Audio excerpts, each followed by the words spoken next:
Utesa Dukele.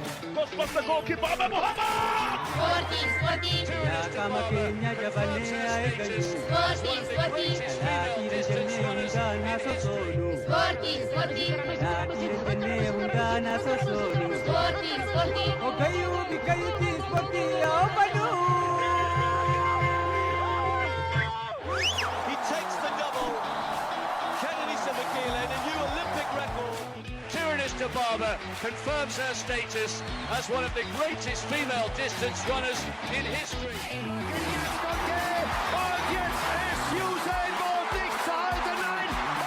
Sporting hatatu gamta ummat. Odeeffannoo madda biyya keessaatiin eegala waancaa magaalaa Finfinneetiin kaleessa kilaboonni walakkaa xumuraatiif darban adda baaniitii jiru. Taphoota kaleessa taphatameen Machaal goolii 3-1 Faasil injifateetii jira. Akkasuma taphni Buna Itoophiyaa fi Itiyoo Elektiriik injifannoo Buna Itoophiyaa goolii 1-0dhaan kan xumurame. Haaluma kanaan Buna Itoophiyaa qabxii 6 akkasuma Itiyoo Elektiriik qabxii 3 Machaal qabxii 6 akkasuma kilabiin Qiddus Giyoorgis qabxii 3 kilaboota walakkaa xumuraatiif darbanidha. Haaluma kanaan gaafa iftaanii kamisa dhufu jechuudha. Kilaboonni walakkaa xumuraatiif darban ni taphatu. Machaal, Itiyoo Elektiriik, Buna Itoophiyaa, Qiddus Giyoorgis waliin kan taphatan ni ta'a. Waancaa magaalaa Finfinnee marsaa 19ffaadhaaf kan geggeeffamaatii jiru. Egaa marsaa 19ffaa kanaan maqaanis waancaa haaromsaa mukaasa jedhu kennamuufiin geggeeffamuu irratti argama. Kilaboota 6 dorgommii kana irratti hirmaachaa ture. Amma kilaboonni 2 dorgommii kana keessaa geggeeffamanii jiru. Kilaboota 8 gidduutti geggeeffamuuf ture waancaa magaalaa Finfinnee yookiin haaromsaa kun jechuudha. Kilaboonni magaalaa 2 kan Adaamaa fi Shaggar dorgommicha irratti hin hirmaannu jechuu isaaniitti wal qabate kilaboota 6 gidduutti geggeeffamaa turuun amma kilaboonni 2 dorgommicha keessaa bu'uudhaan 4 walakkaa xumuraatiif darbuu danda'aniitii jiru. Gareen biyyaalessaa Itoophiyaa kaleessa har'a Kiigaalii ga'ee jira. Kaleessa ibsa miidiyaaleef kennee jira. Leenjisaan garee biyyaalessaa Itoophiyaa Masaayi Tafarii gulaalli waancaa addunyaa taphoota lamaan isaan hafe ilaalchuudhaan yaada kan kennani. Gaagarichi fulbaana 18 irraa eegaluudhaaf torbee tokkoof qophaa'aa ture. Leenjisaan garichaa Masaayi Tafarii taphattoonni waamichi godhameef hundi isaaniitu akka argamanidha kan kaasanii tapha madaallii ga'umsaa akka hin argatan ibsaniitii jiru. Sanaan ala garuu hamma danda'ameen qophii gochaa turuu isaaniitti kan kaasanii dursaan taphattoota garichaa Haayidar Sharafaa waancaa addunyaaf darbuu baannus kabaja biyya keenyaaf injifannee sadarkaa keenya ni fooyyeffannaa jedheetii jira. Ibsa kaleessa kenname irratti jechuudha. Masaayi Tafarii gama isaaniitiin sadarkaa fiifaatiin qabnu fooyyeffachuudhaaf taphoota kanneen injifachuudhaaf gara simallaa jedhaniitii jiruugaa. Akkuma beeknu Itoophiyaan sadarkaa fiifaa fi kaafitti istaadeemii yookiin ulaagaa waldaa yookiin dhaabbilee kanneen lamaanii guutuu qabaachuu dhabuu isheetiin taphoota dirreedhaan ala taphachuu irratti argamte. Olmost waggaa 3 ol ta'ee jira. Gareen biyyaalessaa Itoophiyaa dirreetiin ala taphachaati kan jiru. Taphni Kiigaalii irratti taphatamu kunis qaama tapha kanaati. Miseensonni garee biyyaalessaa Itoophiyaa har'a Ruwaandaa Kiigaalii ga'aniitii jiru. Gaafa boru Giidni isaa waliin kan taphatan ni ta'a. Tapha ramaddii xumuraa isaanii Burkina Faso waliin kan morkatan ni ta'a. Egaa Itoophiyaan tapha torbaffaa ishee Ijiptiin mo'amuun kan yaadatamudha. Sanaan ala Itoophiyaan qabxii 6 qofaadha kan qabdu. Already dorgommii kana keessaa bahuu ishee yookiin hirmaannaa waancaa addunyaa dhabuu ishee mirkaneeffatteetii jirti. Atileetiksiitiin wal qabate kilaboonni atileetiksii biyyattii yookiin akkuma biyyaattuu jiran waggoota dhasniyoo kana hojiin isaan hojjetaa jiran laafaadha. Gama biraatiin ammoo iddoowwan atileetiksiin baay'inaan itti geggeeffamuutiin dabalata. Kanneen akka baha Itoophiyaa fakkeenyaaf naannoo Direedawaa fi baha Oromiyaa irratti sochiin atileetiksii laafaa akka ta'e beekamaadha. Waggaas dhiyoo keessa garuu kilabiin atileetiksii Afran Qalloo kan giddu galeessa isaa Direedawaa godhate hundaa'uudhaan atileetotaaf abdii akka ta'uudha kan eegamu. Miseensonni kilabii atileetiksii Afran Qalloo milkaa'uuf cimanii hojjechuun karoora isaanii ta'u yookiin kaayyoo isaanii ta'u dubbataniitii jiru. Samuel Joonsee turtii isaa waliin taasisee akka itti aanutti qindeessee jira. Yaada isaanii dhaggeeffannee walitti deebina. naannoon Oromiyaa madda atileetiksii Itoophiyaa ta'uun barootaaf maqaa biyyaa sadarkaa idil addunyaatti waamsisaa ture. Garuu Harargee keessattii fi baha biyyattiitti atileetonni akka argaman irratti hojjetamne. Tulluu Boollootti dhalachuun Harargeetti kan guddate Imaanaa Margaa, Alii Abdooshii fi Warqohaa Geetaachoo dabalatee atileetonni hedduun carraaqqii mataa isaanii naannoo baha biyyattiitii bahuun atileetiin naannoo sanaa argamuu akka danda'u agarsiisan. Milkaa'inni kun ilaalamuun kilabiin atileetiksii Afran Qalloo jedhamu Dirree Dhawaatti hundaa'e. Naannoo baha Itoophiyaatti kilaba atileetiksii jalqabaati. Hundeessitoota keessaa tokko kan ta'e leenjisaan kilabichaa Xaaliyahan Xaahir, hundaa'insi Xaaliyahan Xaahir, hundaa'insi kilabichaa Irreechaan wal qabata jedhama. Asii minkaanee miilaan nama 8 Finfinnee handhuura Oromiyaa seennee jechuudha. Bara 2010tti sababa irreechuma godhanneeti. Garuu waan Harargeen Jimaa fi malee hin dandeessu nuun jaan sani nuti ni dandeenyaadhaa fi wookingiidhaan guyyatti kiiloomeetira meeqa deemnaa guyyaa 6 seenne. San booda gad deebinee bakka hundaa'uu qabaa kilabni kun jennee jala murree takka eegalleeti. Guddattoota Harargee bahaa fi lixaa akkasuma Dirree Dhawaa keessa jiraniif carraa bal'aa ta'uudhaan dhiyaate.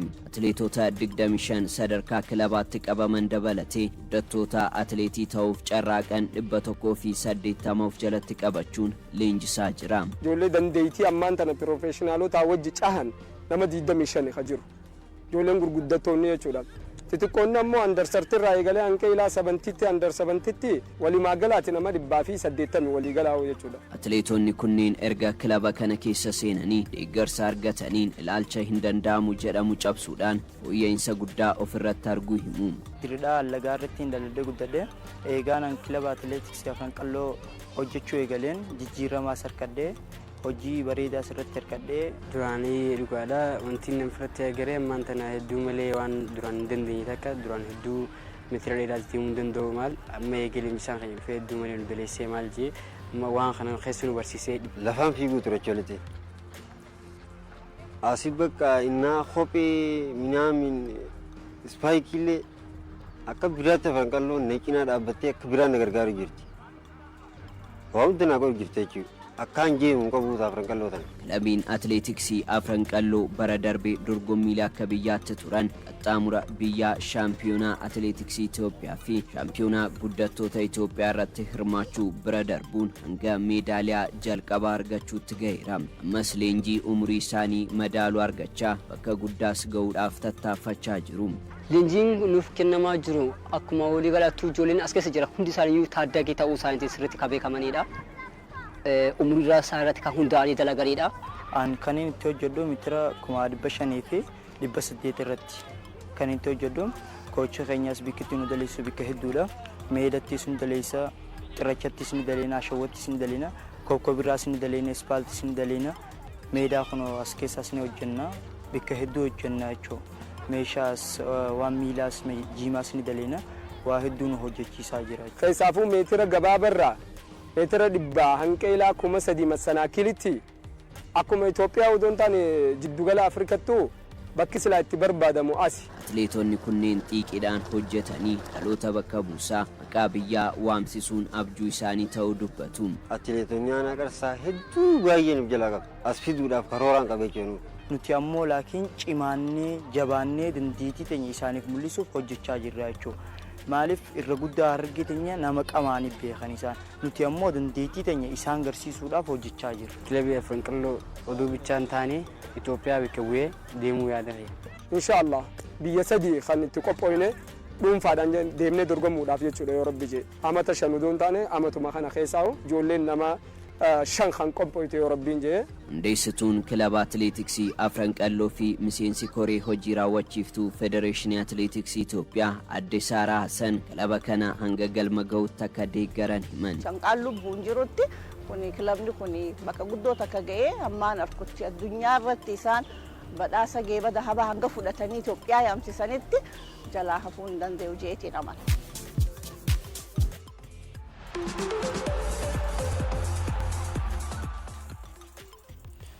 Yaa'in konfedereeshinii kubbaa miilaa Afrikaa kaaf kaleessa Dimokiraataa Riippaabilika Koongoo Kinshaasaatti eegalee jira. yaa'ii kanarratti dhimmoonni garaagaraa kaaniiti jiru. Yaa'ii kanarratti kan argaman pirezidaantiin FIFA fi CAF dhimmoota adda addaa irratti yaada kennaniiti jiru. Haasaas taasisanii jiru. Pirezidaantiin CAF yaada kennaniin kubbaa miilaa Afrikaa guddisuudhaaf ni hojjetama jedhaniiti jiru. Waancaa Afrikaa 25 Morokoo ni qopheessiti jedhanii jiru. Morokoodhaan wal qabate keessattuu dorgommicha qopheessuudhaaf qophii miti gabaasaaleen jedhan torbiiwwan dabarsine kana keessa ba'aa turanii kun soba karoora kennaa jalqabaas kan xumuraas Morokoodha. Kanaaf Morokoon ni qopheessiti jedhanii jiru. Sagantaa kanarratti haasaa kan taasisan pirezidaantiin FIFA Gianni Infantinoon dhimmoota garaagaraa kaasanii jiru. FIFAn erga bara 2016 irraa eegalee doolaara biliyoona 1.28 kubbaa miilaa Afrikaa irratti invest gochuu beeksisanii jiru. Sanaan ala abjuu ijoollee Afrikaa dhugoomsuudhaaf FIFAn akkaan hojjeta jedhaniiti jiru. Infantinoon hirmaannaa kilabootaa fi akkasuma biyyoota Afrikaa sadarkaa addunyaa irratti qaban dabaluudhaafis ni hojjannaa jedhanii jiru. Egaa akka isaan jedhanitti waancaa kilaboota addunyaa irratti kilaboonni Afrikaa 2 hirmaachuu kaasanii jiru. Al-Ahly, Esperance, Wydad Casablanca fi Mamelodi Sundowns. Sanaan ala taphattoonni Afrikaa biyyoota Afrikaa garaagaraa 19 irraa dorgommii waancaa kilaboota addunyaa irratti qooda akka fudhatanidha kan kaasanii. Biyyoonni 10 waancaa addunyaa bara 2026 irratti Afrikaa bakka bu'anii ni hirmaatu jedhanii jiru. Sanaan ala FIFAn hanga bara 2027tti akkaadaamiiwwan kubbaa miilaa 20 hamma 30 ta'an Afrikaa keessatti banuudhaaf hojjetaa akka jirudha kan kaasanii. Pirezidaantiin CAF Dr. Patrice Motsepe galiin CAF akka dabalee dubbataniiti jiru. Galiin CAF waggaa 4 dura CAF mallaqa dhabee rakkoo hamaa keessa akka ture kan dubbatanii amma garuu adeemsa keessa fooyya'insi olaanaan akka argamee fi bara 2023 irraa eegalee keessattuu bara 2024 doolaara miiliyoona 9.4 akka argatanidha kan himanii. Amma galiin waliigalaa kan CAF doolaara miiliyoona 100 fi miiliyoona 66.42 akka ta'es ibsaniiti kan jiran. Yaa'iin CAF kun murtoowwan garaagaraa ni dabarsaa fi kan eegamu. Odeeffannoo biraatti yoon darbu kan argannu keessattuu murtoo UEFAati. Gamtaan kubbaa miilaa Awurooppaa UEFAn murtoowwan garaagaraa dabarsee jira. Isaan keessaa taphni La Liga Spain kan Villarreal fi Barcelona akkasuma kan Serie A AC Milan fi Como biyya isaaniitiin alaa akka taphatamu murteessuudha kan beekse. Dhimma kana murteessuudhaaf yeroo akka fudhate kaasee jira.